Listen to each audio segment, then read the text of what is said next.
Assalamualaikum warahmatullahi wabarakatuh.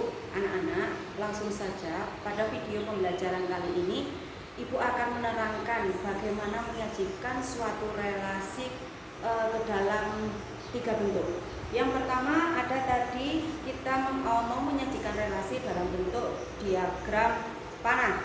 Yang kedua ada dalam bentuk diagram kartesius, dan yang ketiga ada yang namanya pada himpunan pasangan berurutan. Jadi Ibu tuliskan di sini bahwa penyajian relasi itu bisa disajikan dengan 3 cara. Yang pertama dengan diagram panah, ini yang akan Ibu terangkan. Yang kedua dengan diagram kartesius. Yang ketiga dengan cara himpunan pasangan berurutan.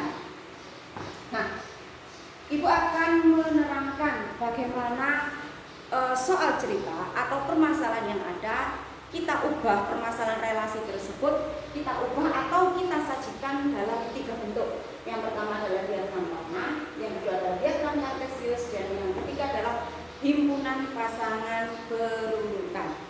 Ibu akan mengambil dari masalah yang sudah Ibu berikan di catatan di classroom.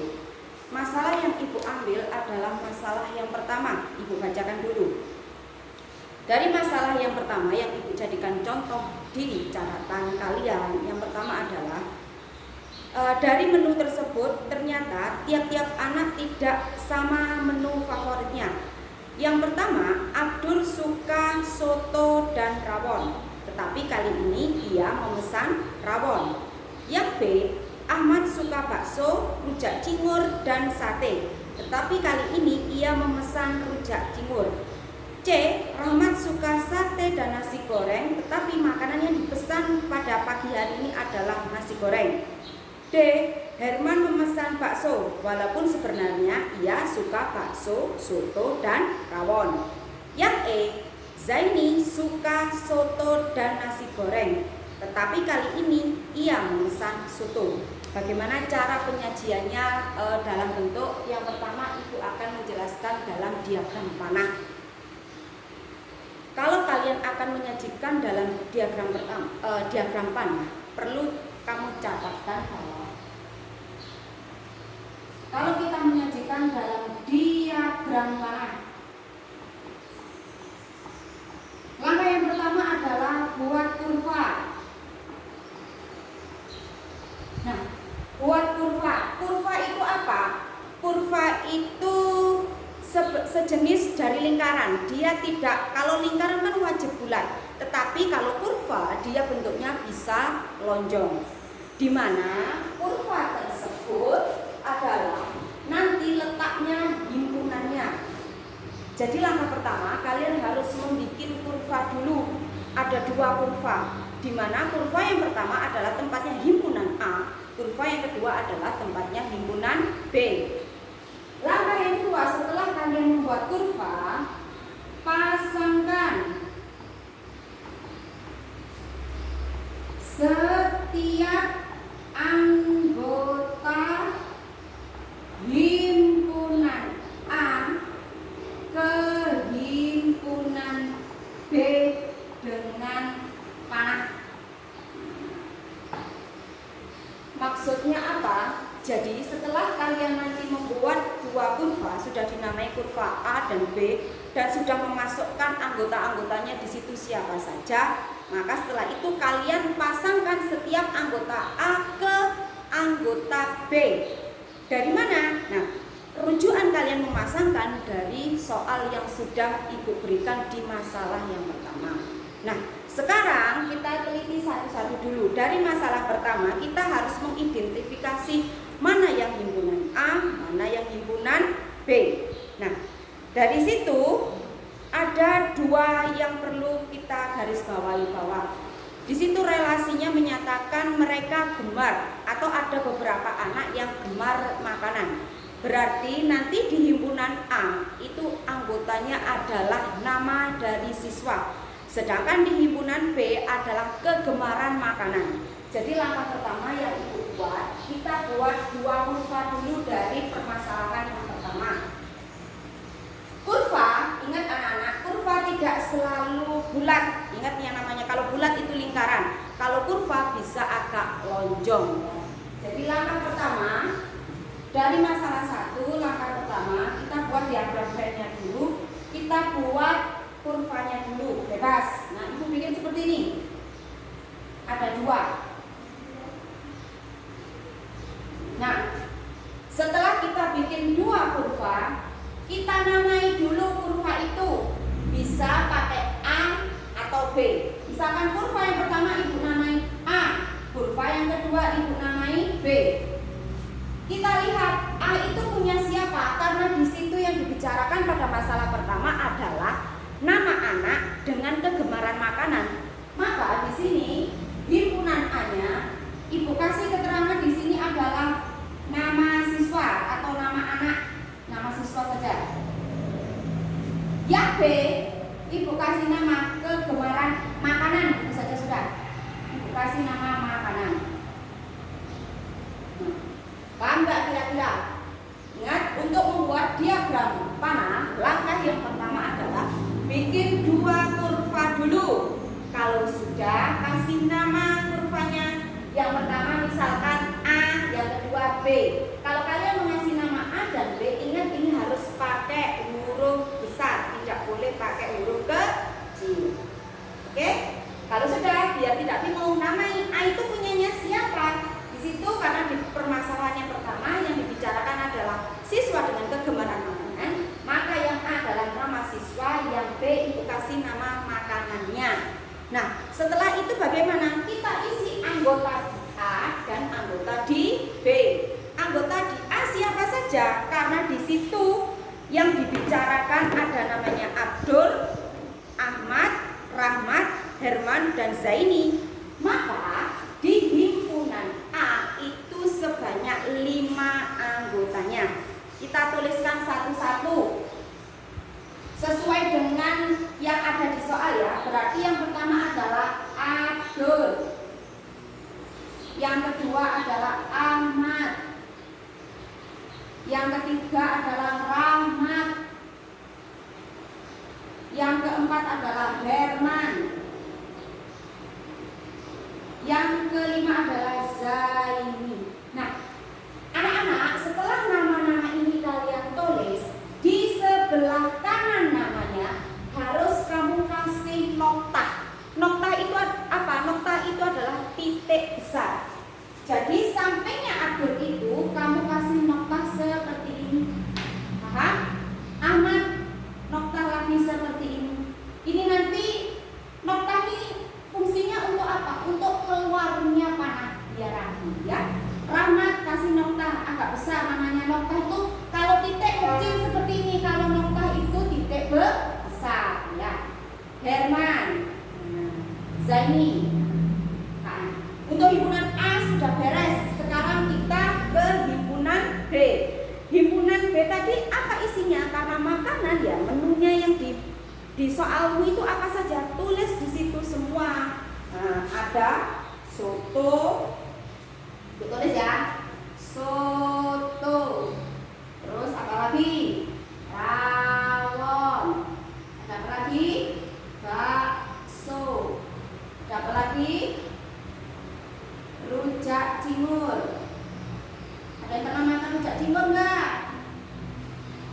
Rujak cingur, terus sate. Ada nasi goreng. Sekarang ya, semuanya sudah masuk, soto, rawon, jadi oke. Nah, jadi isinya ini tergantung dari mana ya? Tergantung dari soal. Ternyata himpunan B punya berapa anggota? Punya 6 anggota. Setelah anggotanya itu kalian tuliskan semua sama. Di sebelah kiri dari anggota B kasih noktah atau titik besar. Nah, soto, rawon, bakso harus lurus ya, rujak cingur, sate, dan nasi goreng.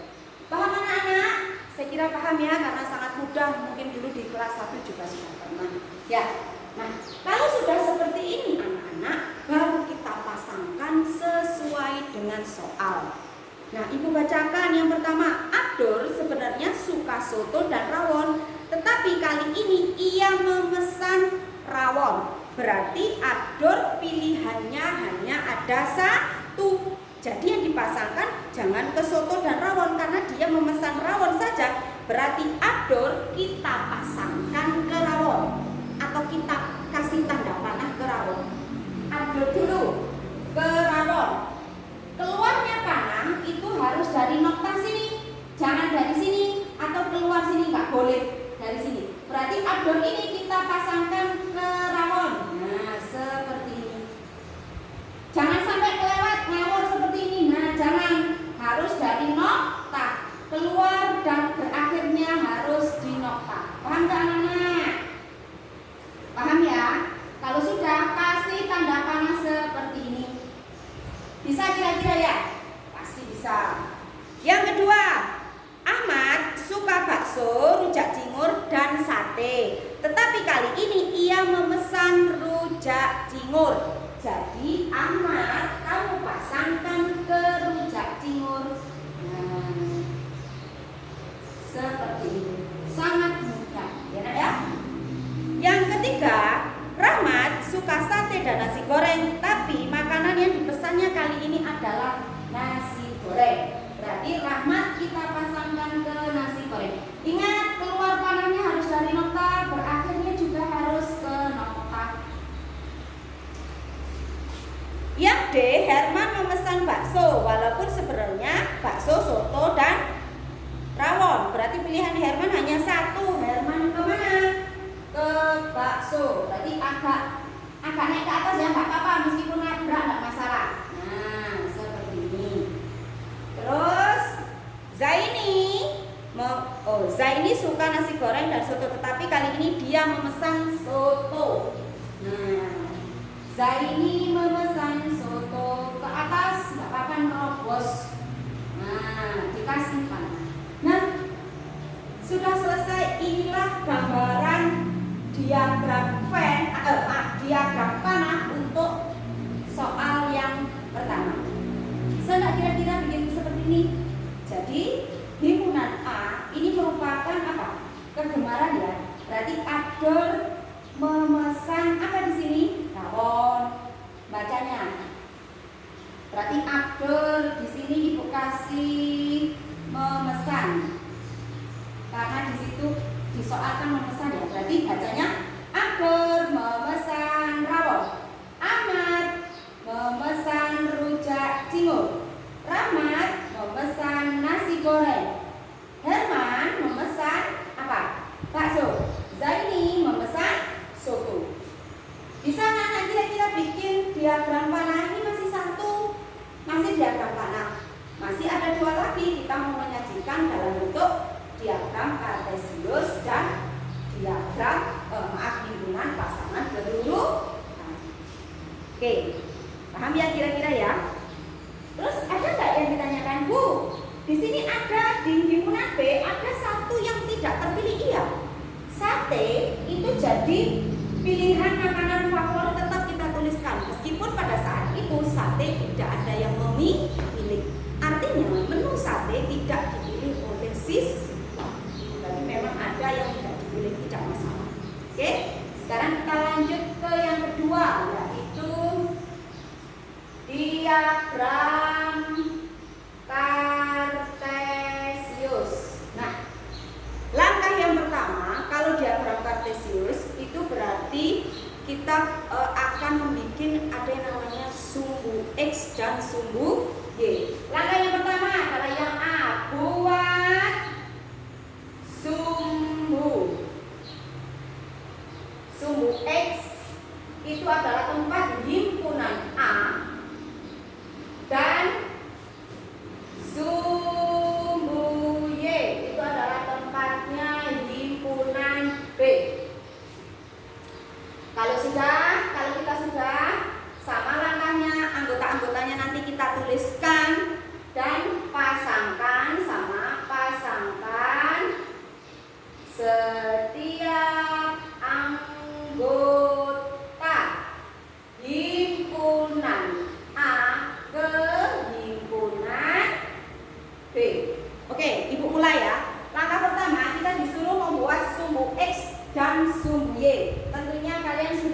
asing lagi. Ini namanya diagram kartesius. Nah, ini yang ke atas itu sumbu apa?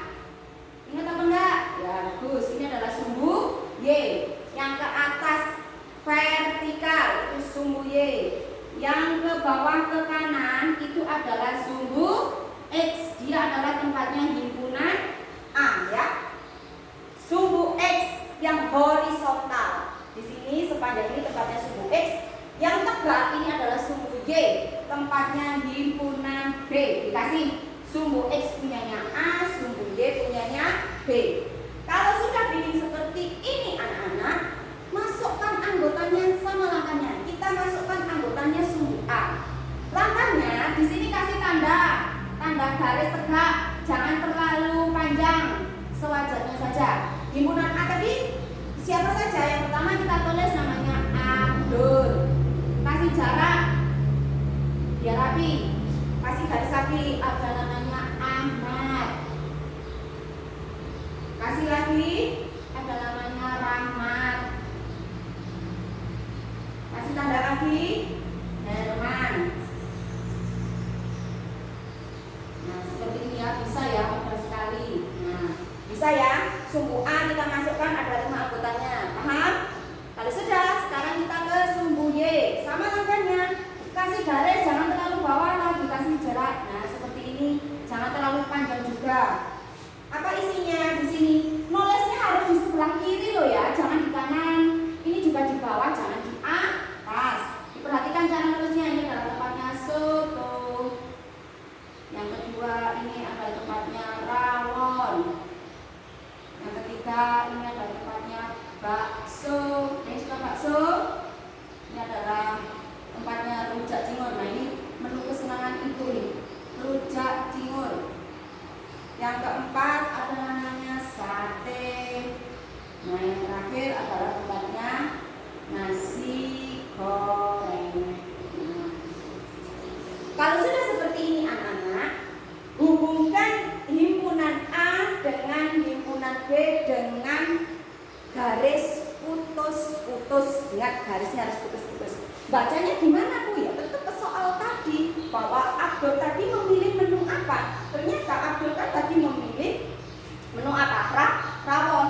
Maka hubungkan Abdul ke atas pakai garis putus-putus, sedangkan rawon ke kiri juga pakai garis putus-putus. Seperti ini. Karena Abdul ini memilih rawon, maka ini tarik ke atas nak, pakai tanda garis putus-putus kecil-kecil, dibikin yang rapi sayang. Nah, berhenti di rawon. Rawonnya ini Bu, berarti kalau Abdulnya ke atas, rawonnya kemana? Ke kanan, garis putus-putus. Nah, ketemunya di sini. Kalau sudah ketemu dua garis putus tadi, kasih nokta atau titik besar seperti ini. Nah, itu pakai spidol gitu ya, biar kelihatan. Paham? Jadi kita bacanya Abdul memilih menu rawon. Bisa ya? Oke, mudah sekali. Ahmad memilih rujak cingur, berarti Ahmad naik ke atas. Nah, pakai garis putus-putus. Nah, rujak cingurnya ke kanan, ketemunya di sini. Nah, kasih nokta besar atau titik besar. Sudah, Rahmat nasi goreng. Mana nasi goreng atas? Oh, naik ke atas. Garis putus-putus. Ingat garisnya harus putus-putus, wajib. Nasi gorengnya tarik ke kanan sampai ketemu dari yang bawah tadi. Kalau sudah ketemu, kasih nokta. Nah, Rahmat selesai. Sekarang Herman. Herman ternyata dia suka bakso. Oh, Herman, dia penggemar bakso. Naik ke atas, baksonya tarik ke kanan. Nah, sampai ketemu nih. Terus Zaini suka soto. Oke. Nih Zaini. Bu, kalau saya tarik ke kanan dulu boleh, silakan, nggak masalah. Nah, Zaininya ke atas. Ketemunya di sini nak. Nah, sudah selesai. Kita sudah membuat ini namanya adalah diagram kartesius. Kalau mau ditulis boleh. Nulisnya misalkan titik ini apa? Nah,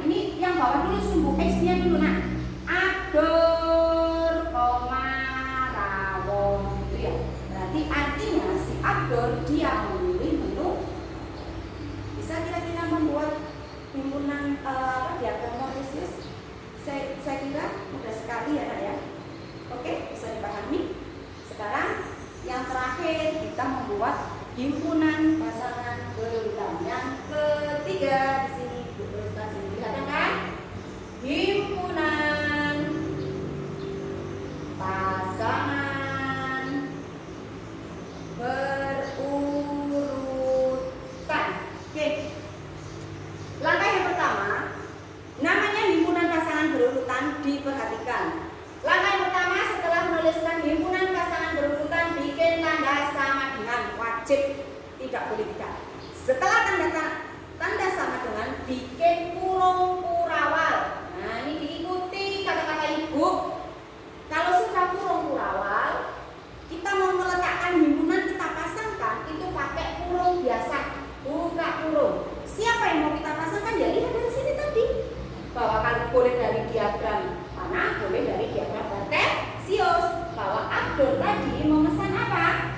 Rawon. Berarti tinggal dituliskan Abdur, koma, wajib koma. Di sini rawon. Tutup kurung biasa. Pemisahnya lagi dengan himpunan yang lainnya, kasih titik koma. Nah, buka kurung lagi. Nah, setelah Abdur tadi ada siapa? Ada Ahmad suka rujak cingur. Berarti ya tinggal ditulis. Wow, speakernya halo. Gak masak. Maaf ya. Berarti Abdur, kok Abdur lagi? Siapa tadi? Siapa nak? Ahmad ya? Ini permanen. Maaf. Ini berarti Ahmad, koma. Ahmad suka apa? Bisa dilihat dari sini. Nah, rujak cingur, koma ya. Rujak cingur. Tutup kurung biasa. Ingat anak-anak, titik koma. Buka kurung biasa. Sekarang Rahmat ditulis urut. Rahmat, koma. Rahmat pakai nasi goreng. Tutup kurung biasa, titik koma, buka kurung lagi. Herman, koma. Pilih apa Herman? Memilih bakso. Tutup kurung, titik koma, buka kurung biasa. Terakhir adalah Zaini, koma. Zaini memilih soto. Tutup kurung. Nah, selesai kan? Karena sudah selesai tutup kurung, ini kamu kasih tutup kurung rawal, selesai. Nah, sangat mudah. Jadi penyajian relasi itu ada 3 cara. Yang pertama dengan diagram panah, yang kedua dengan diagram kartesius, yang ketiga dengan himpunan pasangan berurutan. Nah, ini sudah Ibu jelaskan. Ibu harap kalian paham.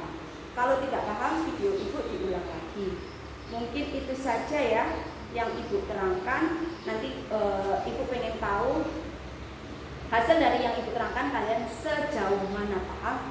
Kalian harus mengerjakan latihan soal. Jangan bosan-bosan, karena untuk mengukur kemampuan matematika itu wajib harus dengan latihan soal. Karena matematika beda dengan bahasa yang lain atau mata pelajaran yang lain. Tanpa mengerjakan soal, kalian tidak bisa mengukur kemampuan kalian sejauh mana. Oke, Ibu akhiri ya. Mohon maaf kalau ada kurang lebihnya. Ibu akhiri. Assalamualaikum warahmatullahi wabarakatuh.